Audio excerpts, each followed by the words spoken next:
Bonjour à tous, bienvenue pour ce débrief du rugueux France-Afrique du Sud, match à haute intensité et plein de rebondissements. Au sommaire, j'analyserai chaque mi-temps, la première avec deux tactiques bien distinctes de chaque côté et des faits de jeu qui ont beaucoup influencé la partie. La seconde avec des modifications tactiques des deux côtés et surtout le double visage français. Enfin, je reviendrai plus spécifiquement sur deux options de jeu particulières, une côté français, une côté Sudaf. Avant cela, pensez bien à soutenir la chaîne sur Utip et Tipeee, les liens sont dans la description de cette vidéo. N'oubliez pas non plus de vous abonner, de cliquer sur la cloche de notification et de mettre un petit pouce bleu. C'est vital pour la chaîne.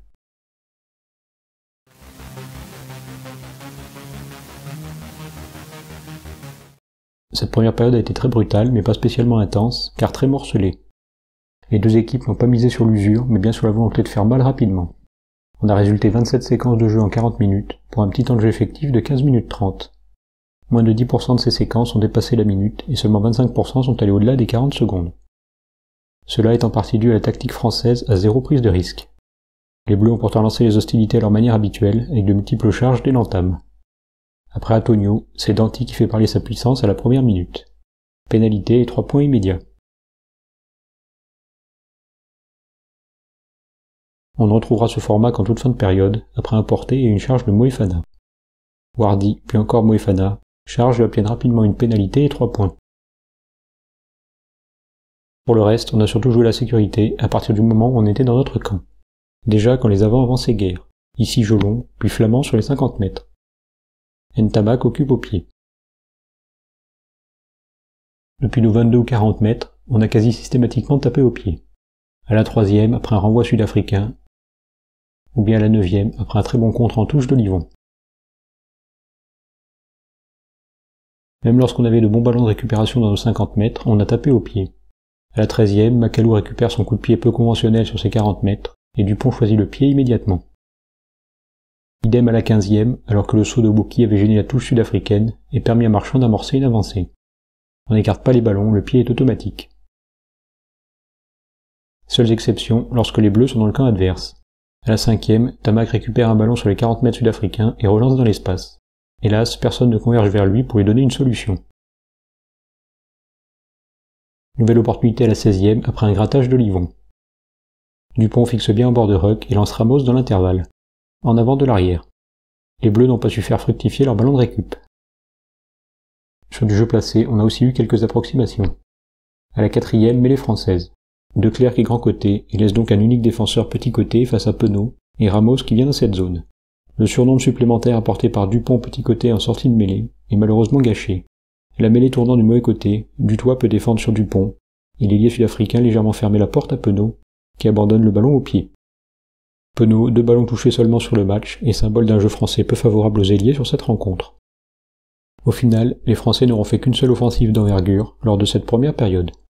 À la 19e, Ouki capte la touche et donne à Dupont.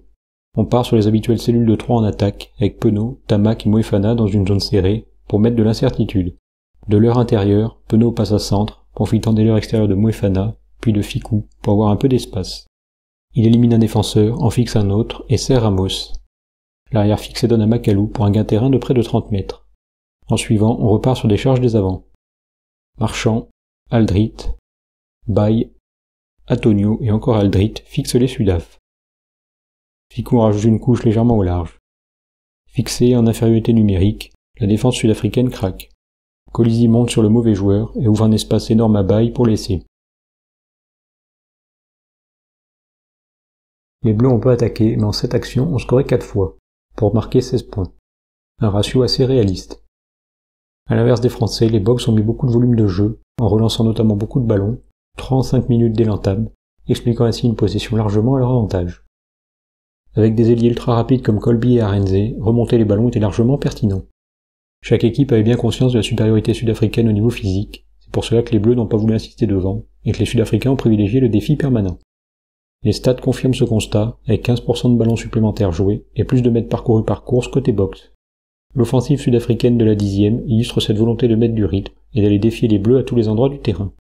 On a d'abord le pilier gauche en pivot pour son numéro 9, avec un leurre du pilier droit extérieur, puis un second du talonneur pour fixer la défense. De Clerc écarte bien. Le surnombre sur un petit périmètre est compensé car les Bleus glissent bien, mais on étire la défense.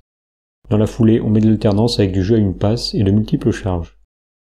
puis on change encore de zone d'attaque en visant le milieu du terrain pour faire reculer les défenseurs et ainsi éviter la rush-défense.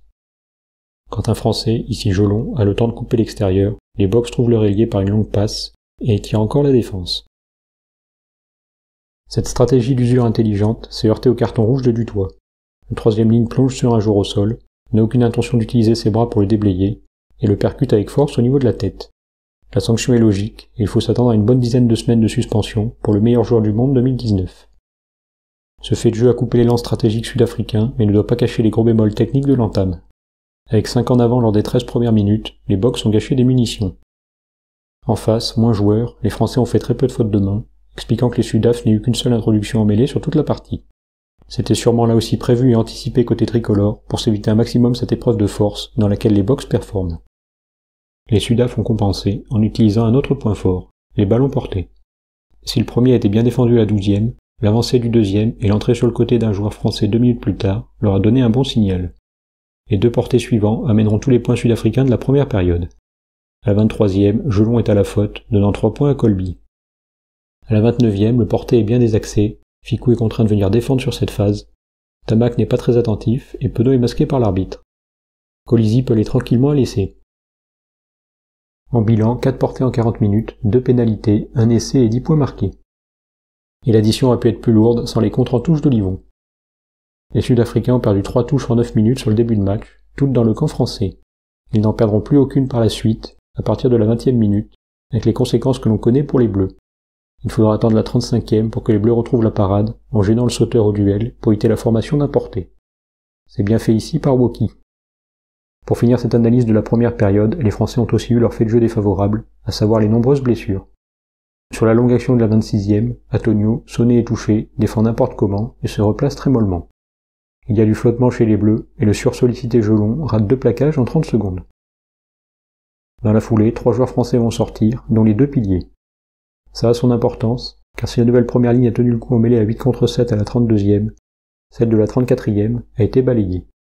À 8 contre 8, car les Box avaient l'introduction, et donc mis un joueur dans le pack pour pallier l'absence de Dutoit, les Sudaf étaient meilleurs. Dans le jeu courant, il y a aussi eu des couacs. À la 33e, alors que les Français multiplient les charges dans le camp sud-africain, une incompréhension gâche tout. Comme un symbole, ce sont les 3 entrants Wardy, Taofifenua et Falatea qui ne se comprennent pas. Il était difficile de suppléer les titulaires dans ce contexte compliqué, à l'image du pourtant méritant Wardy, qui attend le jeu à peu près équivalent avec Baye, affiche des stats bien moins percutantes.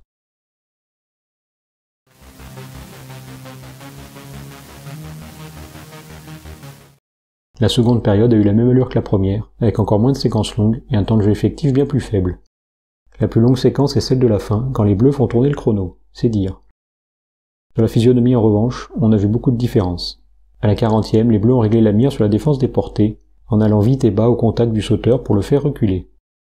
Mais les Box trouveront rapidement une nouvelle lacune française sur les jeux au pied. Le premier d'entre eux démarre une série incroyable d'erreurs françaises. À la 41e, après du pied Sudaf, Ramos est tout seul pour défendre dans le ruck alors que Taofifenua est en retard. Pénalité. À la 47e, encore du pied pour De Klerk. Ramos commet un en avant dans les airs et Aldrit fait la faute bête de récupérer le ballon alors qu'il est devant Ramos. Nouvelle pénalité. Les Bleus en concéderont 6 sur les 13 premières minutes de cette période, soit la moitié de leur pénalité. Des pénalités souvent évitables, que ce soit Olivon qui bouscule le 4 sud-africain en l'air sur cette touche, ou bien Taofifenua qui écroule ce molle. À la 53e, il y a le combo erreur-faute. D'abord, Taofifenua se baisse pas assez à la collision et s'offre à Etzebeth. Ballon perdu. 20 secondes plus tard, Woki commet une faute grossière en ne se replaçant pas correctement et défendant volontairement en position de hors-jeu sur De Klerk. Le summum de ces pires 13 minutes de l'ère Galtier est bien sûr la faute de Dupont et le carton rouge logique qui en découle, car Colby retombe sur la tête. Ici, Dupont ne saute pas et Colby fait donc la bascule. Involontaire mais dangereux. On rappelle la règle, il faut jouer le duel dans les airs si on a la possibilité d'attraper le ballon, ou bien s'éloigner de la zone. À la 36e, M. Barnes aurait pu sanctionner l'action de Colby sur Macalou, car Colby ne saute pas et prend Macalou en l'air. En revanche, à la 37e, l'autre ailier sud-africain vient bien au duel avec Tamac suite au jeu au pied de Klerk. S'il y a contact entre les deux joueurs, l'action est réglementaire, car les deux ont sauté au ballon. Revenons sur cette seconde période si mal entamée, mais qui va finalement basculer pour les Bleus. Longtemps la tête au fond du seau, ils vont retrouver progressivement le fil de leur jeu grâce à des choses simples, comme cette séquence de possession certes lente, mais nécessaire pour casser la spirale négative. Les Bleus contrôlent le rythme et ne font pas d'erreur. Il se retrouve également sur la défense collective, à la 60e. Les Sudaf balayent le terrain, mais Lucu et Makalou couvrent bien et vont au sacrifice pour pousser le Sud-Africain en touche. À travers ce genre de séquence, on a senti les Bleus à nouveau en confiance, osant dans la foulée une relance depuis leurs 10 mètres. Avec Lucu petit côté pour Falatea, qui fixe parfaitement pour décaler Makalou. Ce dernier sera pénalisé à tort par M. Barnes, car il n'était pas tenu au sol et donc pouvait se relever. Aucun moyen néanmoins pour l'arbitre de revenir sur sa décision, et 3 points contre les Français. Malgré cela, les Bleus ne lâcheront rien et vont revenir vers leur point fort, comme la touche. Là encore, l'unique touche manquée des Bleus sur ce match aurait pu les décourager, mais il n'en sera rien. Menée par le leader Olivon, l'équipe retournera 2 fois en touche dans les 3 minutes ayant suivi. À la 73e, on met intelligemment de l'alternance, avec Woki qui feinte le porté et sert Lucu. Les Sudaf sont surpris, Moefana excellent, arrive plein fer et échoue à 1 mètre de la ligne. Finalement, c'est Falatea qui ira marquer l'essai de la discorde. Au ralenti, on voit que Falatea n'est pas techniquement au sol, puisque ses genoux ne touchent pas par terre. Il a donc pour moi le droit d'utiliser sa main pour repartir. Ensuite, la poussée l'amène dans l'embut, avant que son genou ne touche le sol. Et c'est valable pour moi.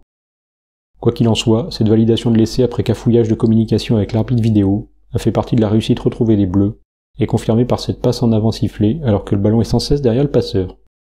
Sur la mêlée qui s'ensuit, Wardy obtiendra la pénalité du 30-26, une manière d'équilibrer l'erreur faite sur Makalou. En guise de conclusion, l'habituel grattage, cette fois-ci de Moefana, vient conclure cette rencontre sur un énième point fort français.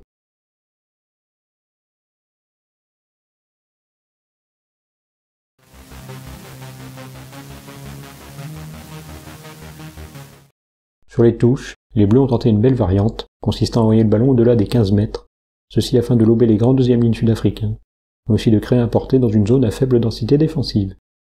Sur cette action de la 57e, cela fonctionnera, avec 3 points pour les Bleus. On remet ça à la 71e.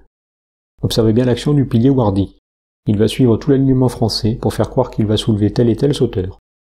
En réalité, Woki puis Olivon s'écartent au dernier moment, et Wardy interviendra sur Jelon au-delà des 15 mètres.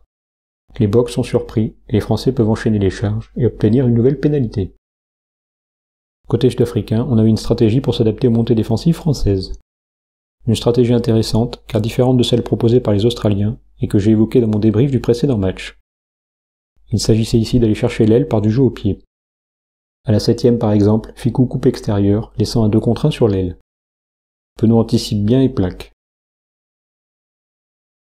Le principe est simple, l'équipe attaquante met tous ses 3 quarts dans la ligne, alors que celle qui défend est obligée de laisser un joueur en couverture en cas de jeu au pied. Ici, les montées de Ficou et d'Anti isolent Moefana sur l'aile face à 2 défenseurs, et c'est Tamac qui est en couverture. La réactivité de Moefana, généreusement Colby, et offre un bon ballon de relance à Tamac. À la 64e, c'est plus la réussite qui sauvera les Bleus. On navigue du côté des centres français, et Penaud est bien isolé sur l'aile, car Tamac couvre le fond du terrain. Sans l'en avant de Mapimpi, il y aurait eu un duel compliqué à gérer pour Tamac, face à un tel ailier lancé pleine vitesse. Merci à tous d'avoir regardé cette vidéo, pensez au pouce bleu si elle vous a plu, et à vous abonner si c'est pas déjà fait. Laissez-moi votre avis sur ce match dans les commentaires. À la semaine prochaine pour le débrief de France-Japon, un match intéressant, car les Bleus seront contraints à beaucoup de changements dans leur compo.